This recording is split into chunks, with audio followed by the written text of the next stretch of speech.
I'm Nicole King, and this is Marbella Now. Hey,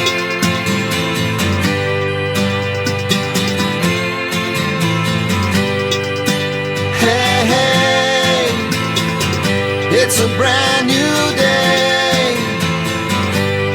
Hey, hey, hey, it's a brand new day.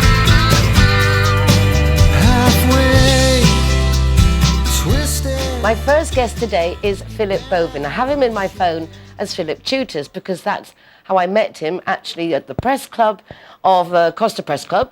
He's a lovely young man. He's an entrepreneur. He has so many brilliant ideas. I don't know how he finds the time to follow them all through.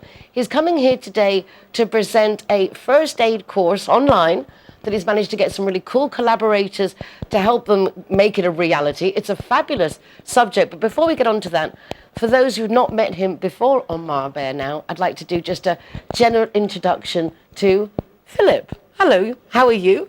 Thank you, Nicole, and I'm so happy to be here once again. And thank you for the invitation, and thank you for sharing your precious time. Because I'm like all these topics I work for are really I really follow my heart to do them. So I'm really happy to have people like you to help me to progress. Because you know that there's so many people who just don't help you because it's not the right time or something else. So. Anyway,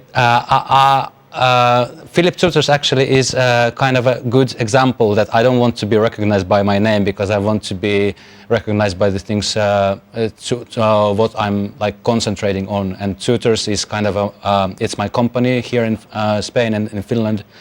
And it's not only about tutoring, it's about kind of developing educational models for the future. And we work closely with Finnish universities, with Finnish vocational schools. Now we have already a partnership with more than 10 of them. So it's going really fast. You're very passionate about it. You care about youth. I know that you struggled in your youth, not necessarily financially or with opportunities, but how to balance your privileged childhood with then going out on your own, changing countries. Tell the audience a little bit about that, because I think it gives an insight into the genuinity of the person you are, yeah, and how much you care about all the projects you do, and that you take them very much to heart. Yeah. I'm like you said, I had some privileges, and thinking back then, I'm like, if I compare to many others, it wasn't that I was like too privileged, but mostly that I had some luck and some bad luck, and I learned from the bad luck and understood that the world works in a way that we have to make things moving, so change a lot of things for us to get further away and from the disaster we're heading with these matters we have. And I really consider myself as a feminist, even I'm a man, and I was just writing another day in LinkedIn that I love the song "It's a Man's World" from James Brown, because it really describes all the wrong things we are doing at the moment. And I really hate that stereotypically men still continue the story, which is not the story we want to live, not kind of a love story you want to see in the movie.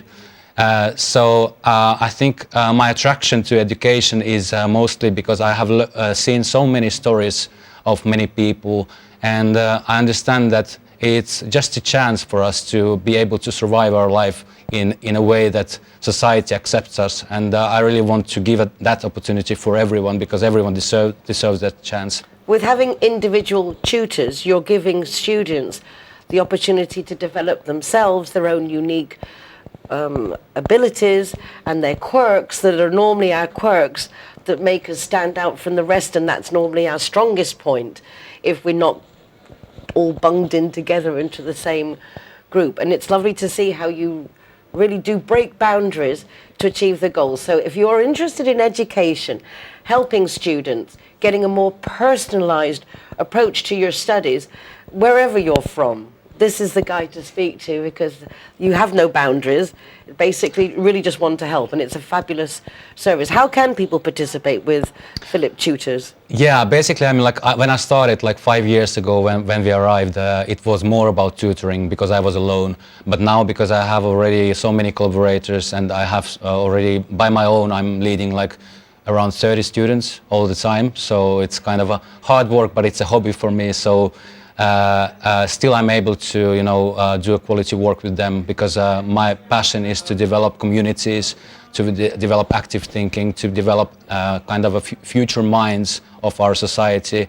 So kind of a change educational model from that what it was capable of in the for last decades. It was organized for the factory workers, and it still is. I mean, like people are not really active with their learning. They don't really have targets for their futures. They're just studying for diplomas, and educational institutions, they don't really do any good to help them to understand something better. So I really want to challenge them to become better, to identify themselves as learners, to identify their personality, to understand others, to have empathy for others. So basically building communication skills and working skills. And actually we are starting few very interesting projects. One is with Cambridge Game Changer. It's a company in which one of our collaborators works as a mentor in Cambridge University, so there's quite a good link for us to cooperate. So there are quite a huge scalability in the work we're doing, and many other projects. But I would like to concentrate on the first day because otherwise I run out of my mind with all the things I do. You're so passionate about things, but I think it's lovely that people see as I say, the genuinity behind it. It's like internships, everything online, but not just work internship, it's like life internship. Yeah, I entered the project and I'm like, there were so many organizations entering it.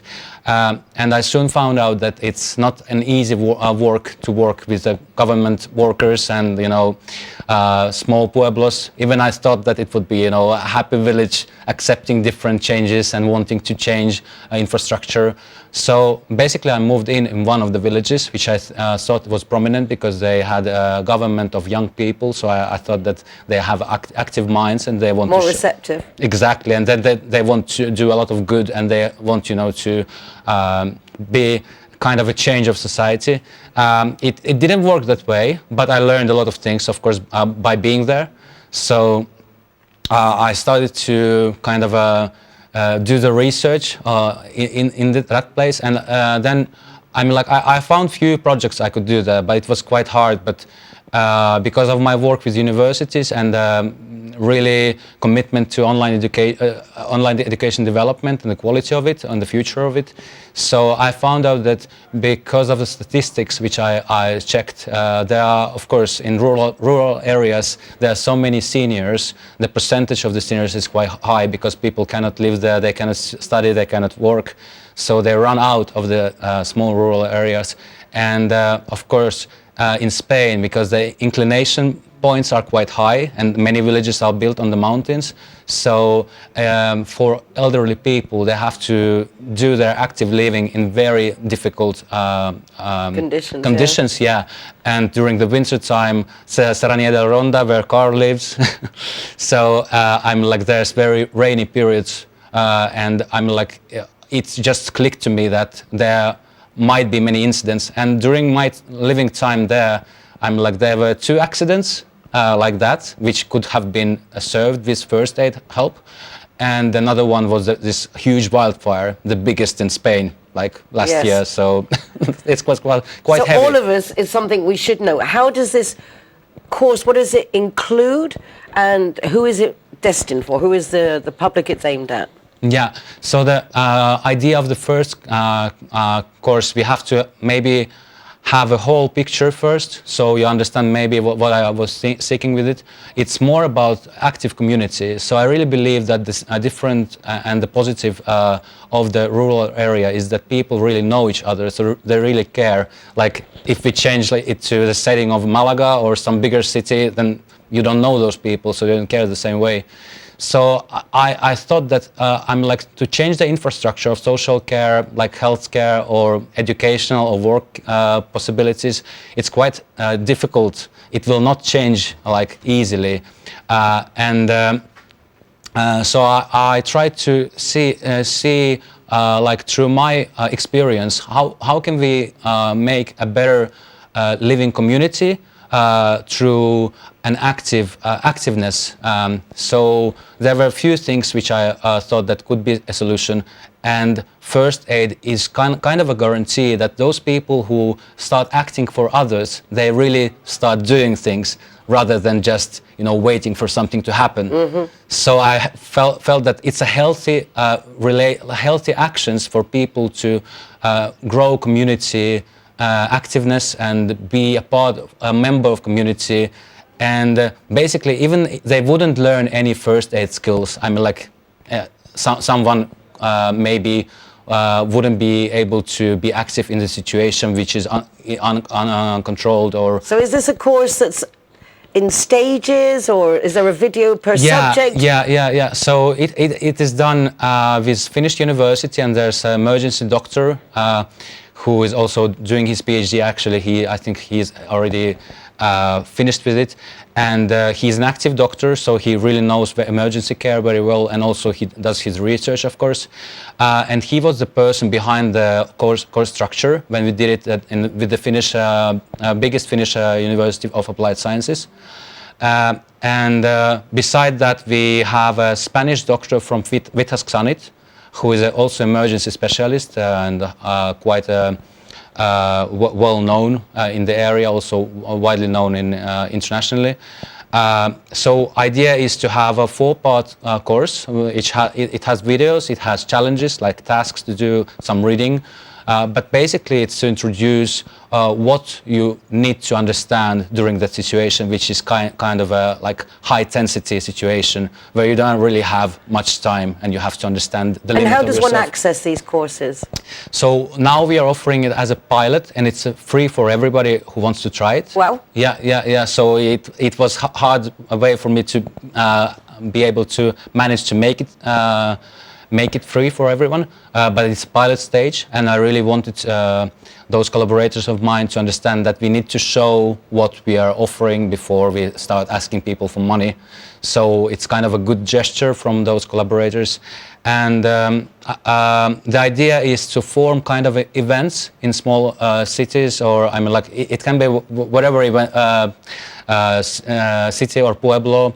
But to form an event, so there are people around each other, because I'm like some of them might not be able to use phones quite well, but also to challenge kind of community activeness in the way that they try to do things together and they take care of each other, so they already learn to be together. Wow, it is so up my street. Hashtag better together. Please, let's take a little look at a snippet of what's to come of this pilot in this fabulous project to bring community awareness, community togetherness, interactiveness between all of us, so we can care more for each other. And if we physically know how to do that, now so it would be easy to step forward when needs be. We will have Philip back on the program again very shortly to follow up. And in the meanwhile, take a look at this and then don't go away, because I'll be back in a moment. John's car is still being repaired, so he's delighted that Judy has come to pick him up. However, after a very heavy business trip, he's less than enthusiastic when her car breaks down. I had show with Linear Director. She tells John. So please do relax, I've got this. And she had. The taxi was there in no time. Her car safely towed for repairs, and a courtesy car readily available. Call Linear Director on 952 1478 34 to see how they can better your life too.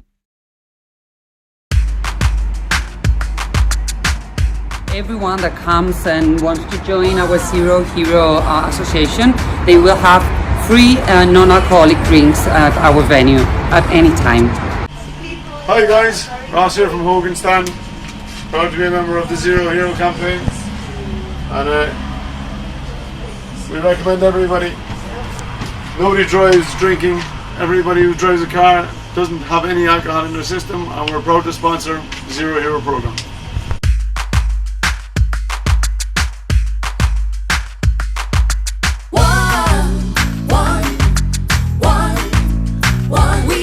GY is happy to be Zero Hero partner. How cool is that?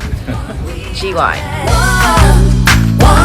When I'm the designated driver, I think it's only fair that I get to choose a Zero Hero venue that rewards me with free soft drinks. My friends all get to choose and booze, and they feel safe going home with me. Make sure that you get your reward for being the designated driver. Why pay if you don't have to? CIT Marbella is a business networking association. Nearly 500 companies covering over 80 different professions, and the nice thing is they all support each other. Each week we're really lucky to welcome one of the members of CIT Marbella to the studio, and this week it's Interhome, and the manager, Linda, is joining us now. So lovely to meet you, first of all. Lovely to meet you too, Nicole. Where are you from, Linda? I'm Swedish. Oh, lovely. One of my closest friends is Swedish, and it's nice learning more about countries. I think we have preconceived ideas of what people and countries are like. And then you meet people from the country, which we are lucky enough to do in Marbella, and you get to know so much more. One of the things I like most about living here. It's a great mixture of people and nationalities, and we all mix together here, don't we? Did you come over to work with the company? How did this come about? No, actually, I've been in Spain or in Malaga for over 20 years now. Wow. I worked for the company, for Interhome, for 13 years. So, what we do is holiday rentals. I've been always in the tourism business, and of course this is tourism together with real estate. So it's a very lovely business, actually. It's very Tell us a little about it, what you offer at Interhome. So what we do is holiday rentals. We manage properties, privately owned properties in the majority.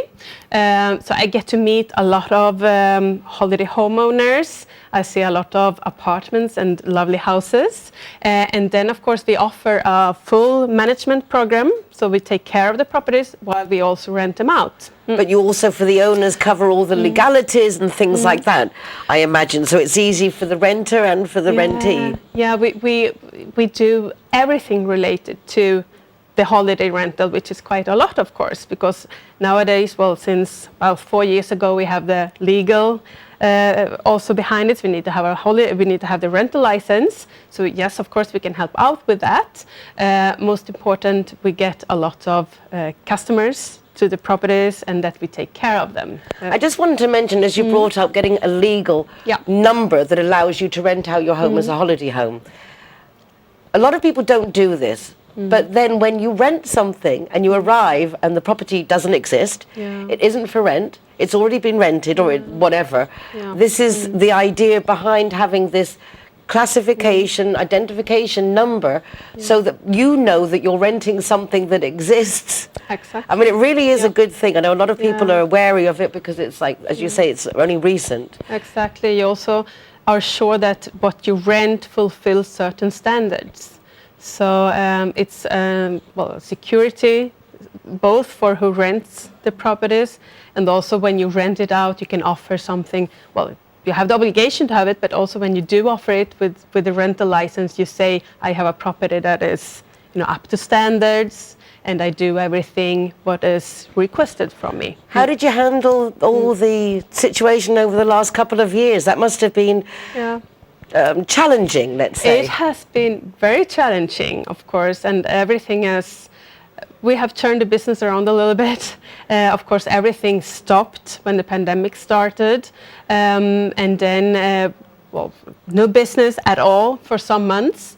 But of course, people, even though we had the pandemics, we still had a little bit of travelers, not as many as we expected, but we were saved a little bit by our Spanish clients, of course. And now imagine you can't even cope with the demand. This year it's a great year. We are actually over performance from 2019 already, which is, well, the year before the pandemics. So we can see a big trend. People are coming back again, want to travel. And Marbella in particular is very, very... On demand. On demand, exactly, yeah. It's of course, it's Marbella. It's a great destination. So I imagine Interhome is looking for people who want to offer their home as part of your company, as well as people who want to rent. Well, of course, we can't survive as a company if we don't have the properties. So, of course, we want to reach out to property owners that want to work with a reliable company. It's Interhome is an international company. We have existing now for more than 50 years. It's a Swiss company, and of course, we have local office in Marbella, so we are here. I will meet, or me or my colleagues will meet with the owners. So through the group you can look to go whether you want to go on holiday here or there, and you can kind of like do international shopping for holidays. Absolutely. We have Italy, we have Switzerland, we have Germany, we have Italy, we have, it's 27 countries. You obviously enjoy what you do.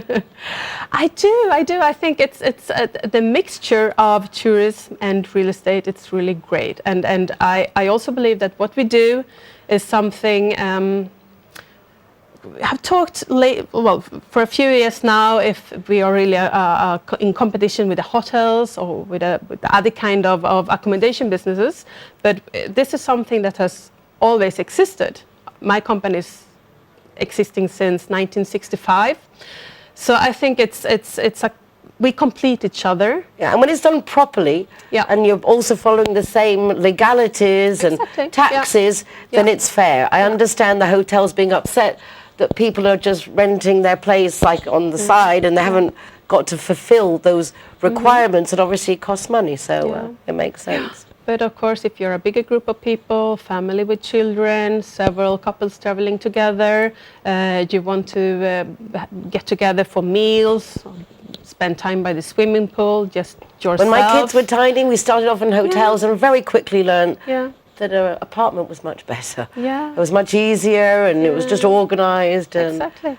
I think there's a place for everybody. So you have times when you want to go to a hotel, and you also have other travel when you go travel that you want to go to a house, a holiday house, or an even on business. It's nice if you're going on business just to stay in a home. Linda, it's lovely to meet you. Anything else we should be sharing with everybody about the company? Anything we're missing out? I think we have pointed out the most important thing, that we are present here in Marbella, and anybody who would like to have an appointment with me or my colleagues, or they can give us a call or come in and say hi, and we will take very good care of the property. I am sure. It's wonderful. Congratulations. Thank you. And a big thank you to CIT Marbella, because every week it's just fascinating to know who makes up the behind the scenes in our city. Those people who really make it tick. Tourists come and go, but it's thanks to lovely people like Linda and Interhome who are doing the work so that's easy for you. Thank you so much. Thank you so much for inviting me. My pleasure, absolute pleasure. Don't go away. Back in a moment.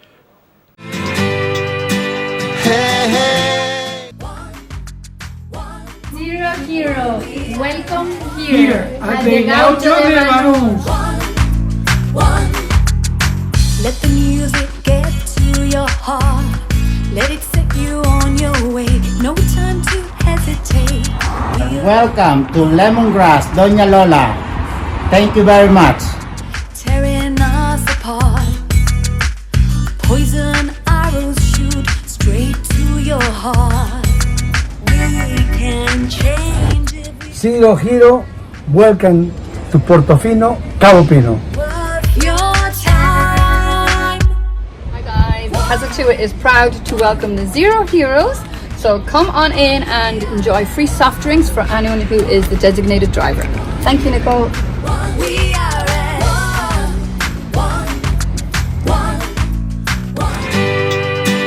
Hey, hey.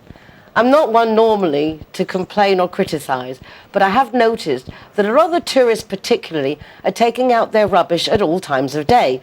Now, if it's not organic, it's not so bad, but if it's anything that is going to rot in the heat, it can not only smell really bad, but attract all kinds of infestations like cockroaches and rats. So this is very important, and the town hall actually take this quite seriously. And if you get caught, you could get a serious fine. So normally the time for taking out your rubbish is from 7 in the evening until 11 o'clock at night. That's after the heat, in theory, and before everybody's in bed, so you're not making a ruckus when everyone's sleeping. But during the summer, i.e. from April until October months, when the heat is obviously more intense, it's between 8 o'clock at night and 11 o'clock at night. Please do listen to this rule. It makes sense. It's for our own benefit. If you don't want infestations of nasty things in your rubbish, then please do restrict the times you throw away anything organic, anything that is going to rot and smell. So now, as we are already in May, until October, from 8 o'clock at night until 11. Thank you. Alright guys, so I'm the designated driver tonight, so I'm going to choose the Zero Hero place. So all of my soft drinks are for free. And if you want to go somewhere else, just check out the Facebook, Instagram or the zerohero.es website for any of the bars, discotheques or restaurants on there. I'm happy to go anywhere you want to go, as long as it's Zero Hero. McNulty's is proud to be a Zero Hero partner.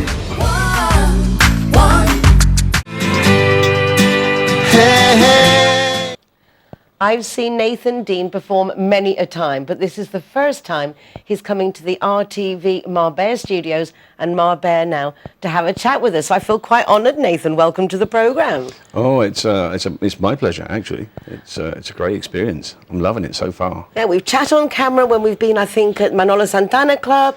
Yes. And we've done other things. I've recorded you in events singing, but to actually have a chance to chat, and although it is about a charity event coming up on the 28th of this month, which is a Saturday.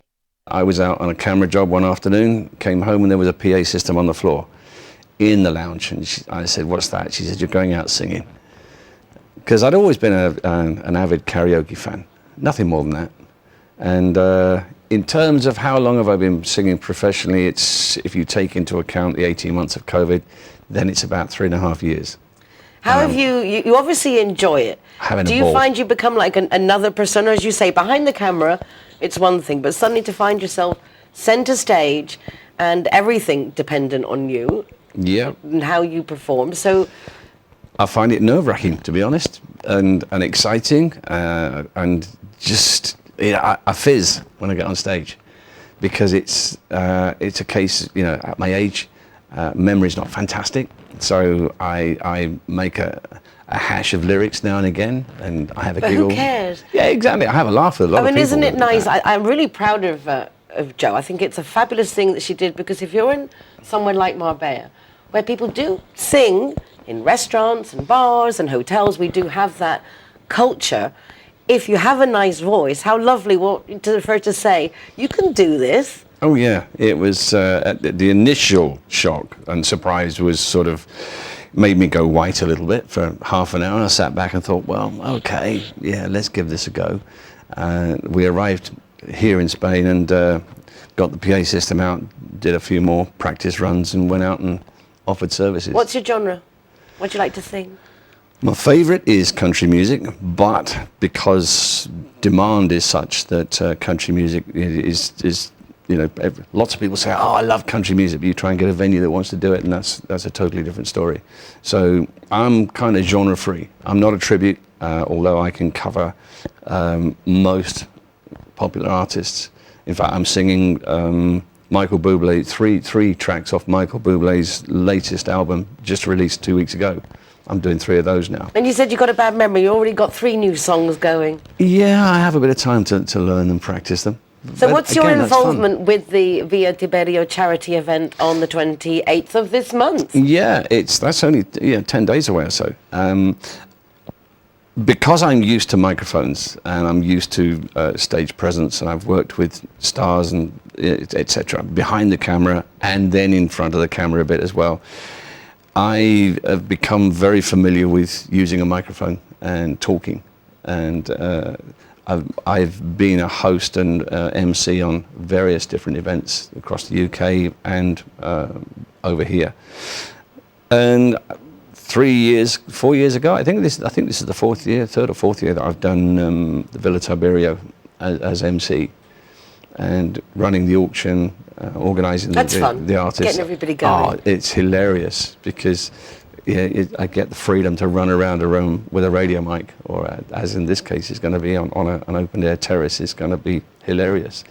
I've been to the charity events there, and it's absolutely spectacular. The gardens at Villa Tiberio are just magical, and it makes for a very enchanting evening. I imagine the entertainment is going to be fast and furious. Entertainment's going to be extremely varied because this year we have 3 of West End's London ladies singing in a trio. They haven't told us what the content of their show will be, but they're being drawn from a large West End stage for this, just for this night. So it's going to be a big surprise. And then we have regular contributors to the event: Stelvis, Mark Connor, Zoe Hughes, I believe, may come. She's just had a baby, bless her. Oh, bless! Congratulations, Zoe. Yeah, baby Zoe.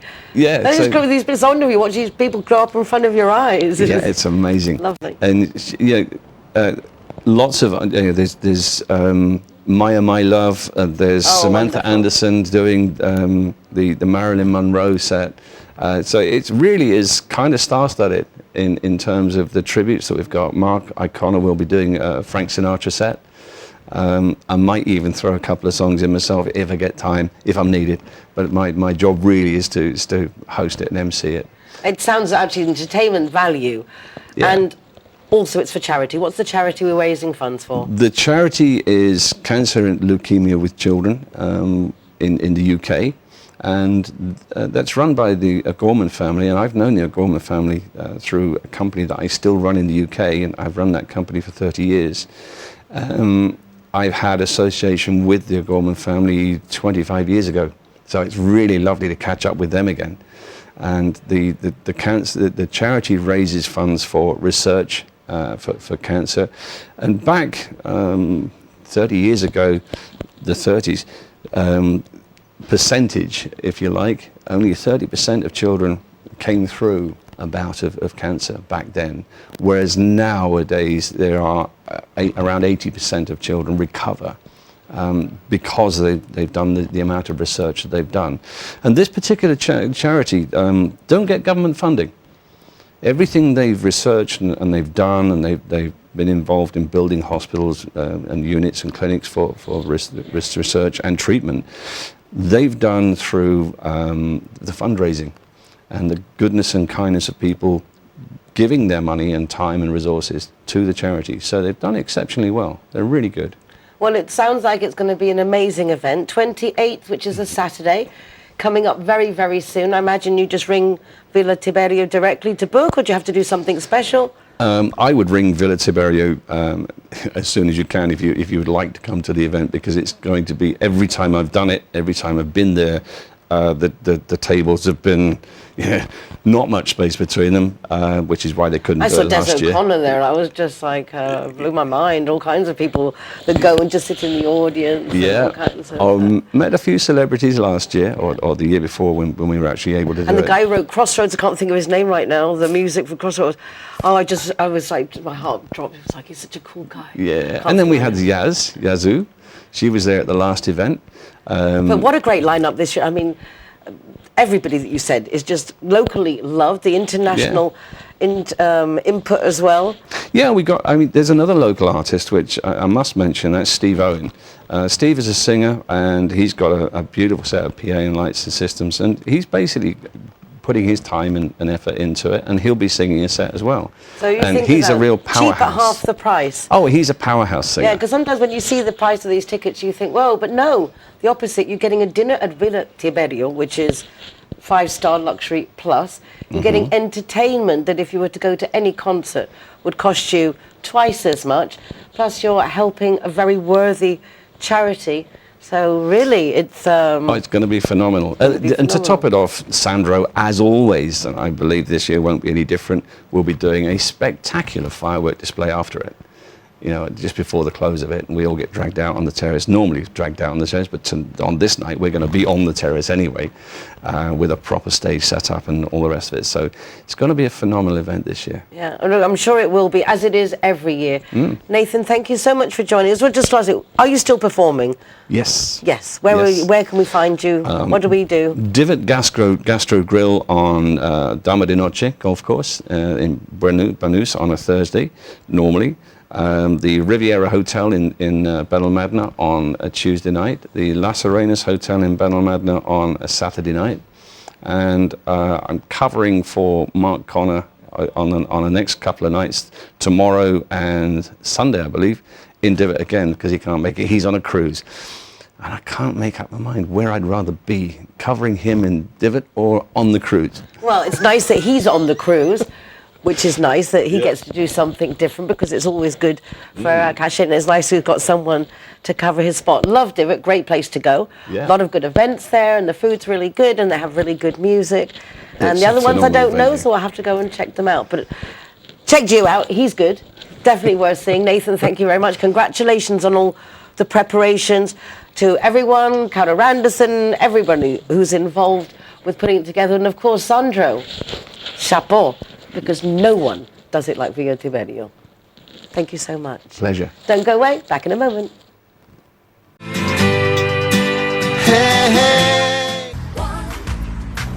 are proud to present Zero to Hero. Never drink and drive. Everyone that comes and wants to join our Zero Hero Association, they will have free non-alcoholic drinks at our venue at any time. So here we are at Everest. Very cool. Yeah. Little stickers going up.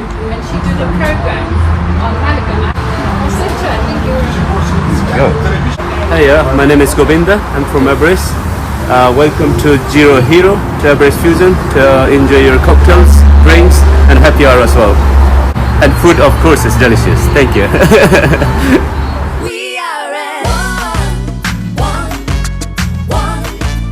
So, welcome to Sister Taperia. Perfecto. My last guest this week, but never least, is Lily van Tongren. You'll know her very well as interactive and very passionate volunteer for Marbella's Animal Rescue Centre, AAA Marbella. However, just recently, Lily's got even more involved and become vice president of the new committee that have taken over AAA. Of course, Jan and the team have done over nearly 30 years. 30 years of this year. Amazing work. And Lily, I mean, you're following in the footsteps of Henderson. What's her name? Anna Henderson. Anna Henderson. She's And Jan Weimer, and you've got and Bettina, and these people who are still there. But you and Elise have taken over a lot of the day-to-day traumas, because it's traumatic. Every time it's just always the abandoned puppies and the lack of supplies and funds. And how's it going? Well, it's going, as AAA has been going for 30 years, and I still sometimes wonder how we ever managed to stay alive 30 years, but it goes. And of course we are implementing a lot of different things now, because we are at a different location. So but you're in a temporary location still. It's only a temporary location, and we are supposed to be there for 1 year, but I'm afraid that I think personally that it'll probably be a bit longer than 1 year. So to have a comfortable place for the animals anyway, we need to do a lot of work. We're having installed a lot of different new cages, because there weren't enough, so that all the dogs will have a decent place to sleep. I'm finding it actually quite, I'm just processing in the sense of the installations at AAA are very, very good, but it's still inadequate. And now you're in a temporary place and you don't even have the installations you had before. Do you suddenly realise maybe we didn't have it so bad before? It's like, no, because you're facing challenges now that are even like where to put them, how to keep them separate. And Well, yeah. To be honest, the place where we are now is actually a very, very good place. Much easier than the old place because it's all one level. Oh, nice. And of course, the old place had a lot of ups and downs in many different ways. But so it is oversightly, but they had not enough time or not enough space to build cages. So that's the only thing that's lacking right now. Is enough cages, also because we're getting in more dogs every day. Just as I left now, there was another dog came in, and yesterday a dog came in, and so there are everyday animals arriving and not everyday animals leaving. I had someone comment today about how in the UK there are areas that had no rescue dogs left because everybody was adopting them to be able to walk them during lockdown. But then a lot of those dogs reappearing again when people wanted to go on holiday. You finding a similar thing locally? No, first of all, we never did any adoptions during COVID, just because of the problem of people wanting to have a dog while they were at home, and then when they would go back to work, they would drop the dog. So no, we didn't see a more increase than normal. We have the normal coming in and the normal going out, and that's always kind of equal over the whole year. It's very sad to see how some people can't look after their animals anymore, or they leave, and others even more sad that just when a dog gets old, for example, and costly, because it's once you've had an animal all its life, how do you do that? It's like, yeah, it must be very heartbreaking. It is continually. It is. Some situations are very heartbreaking, and specifically some of the older dogs that have been in a family and then have to come to a shelter. We have a little one right now, is 11 years old. You would love it when you see it, a tiny little Yorkie. But luckily there is a very nice person who is adopting him for the last few years that he's alive. A dog that came in today just before I left was a dog belonging to an English person going back to England and for whatever reason, could not take the dog back. And that is sad too. You know, there's a lot of people going back to their countries and cannot or won't take the dogs back, and then they end up in the shelter. And nicely, fortunately, there are also some heartwarming stories. Not everything's heartbreaking. Pacha is one of those. The charity-sponsored walk that you guys did this past weekend, I think it was just seeing Pacha being able to walk, having seen when you took her in, having seen all the physio, rehabilitation, her little wheels. Tell us a little bit about how you felt, because I've seen some photographs, and now the look on your face as you and Pacha were there leading the way was actually, brings a tear to your eye. It was very emotional, big step. Pacha is a special story for me, of course, because when she arrived in AAA in January 2018, she was totally paralyzed.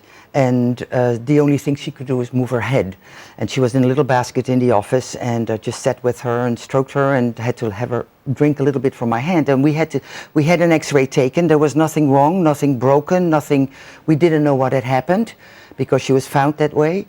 And so you have to make a decision. She was only just about 2 years old, so still a very young dog. And then you have to make a decision, like, what are we going to do? I mean, are we going to keep this dog alive? Do we have to let it go? Is it suffering? So we decided to spend some extra money again on an MRI for the dog. That's €1,000 for an MRI for a dog. Just to make sure to see if we could find a reason why she was the way she was. So we had an MRI taken. It turned out that she had an attack in her spine. Some cartilage had come loose and it had blocked the flow of things, and that had paralyzed her. And it is a treatment or a thing that is called FSE in dogs. It happens to more dogs, and there is always a chance that they will walk again if you start right away with physiotherapy. So the neurologist said, if you want to give her a chance for 2 to 3 months. If you don't see any improvements, then it's lost, then nothing will happen. So, of course, we do not have the personnel or the time to do that at AAA. So I discussed with Tom, and we took her home, and we started going with her to physiotherapy every day in Blue Care in Mijas. And you live in Marbella. This is a trip. Yeah, this isn't just like next door. Yeah. If I couldn't go, Tom would go. In the evenings after their normal hours, we could come. In the morning, I would do the physiotherapy with her at home. And as you have seen, as she's been on the program, slowly but surely, it took about a month and a half before she started responding a little bit. There was even a time at some point that I was so sad and so desperate that I said to Tom, please, we must let her go because I think she's suffering. She couldn't go to the bathroom. It was sad. And then I spoke to the neurologist. He said, well, we'll give her another injection over the weekend. Let's see over the weekend. And it is as if she heard it. On Monday, she started going to the bathroom. Yeah, hey, listen, I can do this. Yes. So that's why I appreciate so much. It's like she heard that I now have to do something before they let me go. And then things started going up. And now she's walking and she's even, running a little bit. And she was the mascot on the dog walk this Sunday. We had a fundraising. I specifically for her put a GoFundMe up for her, and we raised 1,100 euros, or she raised 1,100 euros. Thank you very much. And yeah, that makes me so extremely proud of seeing a tiny little thing like that really working and really wanting to be like the other dogs. But if it wasn't for AAA and people like Lily, it still wouldn't happen. No, she would. It's really important, not just because we're animal lovers. Even if you're not an animal lover, we don't have all those stray dogs walking around our streets, and we don't have all those poops on our streets. It is because of AAA that we also get to adopt some amazing companions. You can do virtual adoption or physical adoption. Yes, virtual adoption is that you look for a pet or a dog or a cat on the website that you would like to take home but you cannot take home, and then you can sponsor that pet and it'll be a little bit your pet that will look after it. And of course that's a wonderful way of supporting us. As I said, not everybody has to love dogs, but and the least they could do, I think, is just help the people who do love dogs so that we can take care of them. And adopting a dog, of course, is the best. The sooner they're out of a shelter in a loving home, of course, that's our biggest aim. But the commitment is for life, and animals do get older, so when you do take an animal home, which I like, that you do your little bit of research with people. You don't let the dogs go to just anybody. No, we do home checks. So you can adopt, you can virtually adopt, you can also donate funds. You become a friend of AAA. Of AAA with, was it a €5 monthly donation? Yeah, we started €5 a month, and can be more, of course. Take up but as whatever. much as you want. And €5 is so easy. I mean, it's one glass of wine a month. And once you've gone to your bank and you told them, give them €5 a month, you forget about it and it's fine, and exactly. you never miss the €5. And for us, it's such a big thing. Yeah, and imagine also the more having the better. friends, that you know that a certain amount's going to come in every month, but just like help relieve a little bit of the tension, because it's always very stressful. You can also do events on your own or contact AAA to say you'd like to do an event with their collaboration to raise funds. That's an easy way and a fun way. Yeah. Birthday parties, dedicate them to AAA. Yeah, we have even people who are getting married in the end of the year and they wanted to sponsor AAA in a funny way, so I'm working with them to see how we can do that, and, for gifts to their friend related to AAA or in their paperwork mentioning AAA. Anything. We have walking dogs on Saturdays. You still need people to walk animals. We all week long we are walking dogs now. Oh, lovely! Because we have the different type of locations. We have the dogs that are in the front, and they need walking every day. So if you want to volunteer to help walking dogs, please go to the website volunteers@aaa.org and write an email, because we still have to do it with appointments, or at least that we know what's happening. And luckily we have quite a lot of volunteers. They come in a morning shift or an afternoon shift. They walk the dogs and they clean, and that is excellent. And on Saturday, we always walk the dogs in the back, in the main area. So volunteers for cleaning, volunteers for walking, just contact AAA. And also on the website, you have a photographic record of all the dogs and all the cats. So if you want to adopt, you best to look first online, get an idea of what you're looking for. Yeah, people don't always realize what it is to walk into a shelter with so many animals and then come and want to adopt a dog who are, Where do you begin? Where do you begin? So we do advise, please go to the website. All the dogs, all the cats are there with an explanation, if we know where they come from, how they are in character, etc., etc. So then you have a bit of an idea. You make a list of the dogs that you think would appeal to you or would be nice for you. Then you make an appointment, and then you personally can meet the dog. It's easier for us then to get the dogs out, to come to the front, and you can walk with them and see if it's a click. And I think also it's advisable that you go online and do some research about the breed of dog you're looking for. Some are more appropriate for young children or to spend more time on their own, or they like to go hiking in the mountains. So what your personal needs are, I think, does dictate largely what type of animal you're looking for. Yeah, because there's a lot of things to think about that it's not easy to think about. Like, do you want a dog? Do you mind if it loses its hair? Do you want it to sit on your bed? Do you want to sit it on the sofa? Do you want a big, small, short hair, long haired, active, not quiet. active, quiet? You know, there's a lot of things that you need to think about that the dog will fit in your family life, because it should fit in there for at least, hopefully 15 years approximately, and it should fit in with the rest of your family, because if one of them doesn't work, then it's not nice for the family, not nice for the dog. Everything. It surely does. Yes. Well, it's really lovely to see you. We had Lise on the show just a couple of weeks ago, having you on now. So President, Vice President, congratulations to you both girls and to all the team and all the volunteers at AAA Marbella, because you really are commendable. And to our town hall also, because many of you may not know that most of the rescue centres in Spain are actually killing stations. And after 10 days, if the animals aren't reclaimed, and it can be sooner, they are put to sleep. So it really is fabulous to have a town hall such as Marbella that not only cares about us and the foreigners and the residents, but also our furry friends, and lets AAA and supports AAA in everything they do. So again, heartwarming. It's not all sob stories. No. Supplies as well, right? Donations of of office supplies, bleach, mops, washing machine powder. Yes. All the normal dog things that you would food. need in a house to clean, and then 10 times or 100 times over. 100 times over. Loads of ways to help our AAA Marbella Animal Rescue Centre. Lily, congratulations. Thank you very much, Nicole, for having us and supporting us always over the years. Well, I love animals, what can I say? But even if I didn't, for those of you who aren't animal lovers, they're not pooping on our streets, and we haven't got stray dogs scaring us either. So, you know, do support the initiative that is keeping Marbella nicer, more 5-star, because we don't have that issue. That's it for today. Thank you all so much for joining us for another What's Going On behind the scenes in Marbella Now.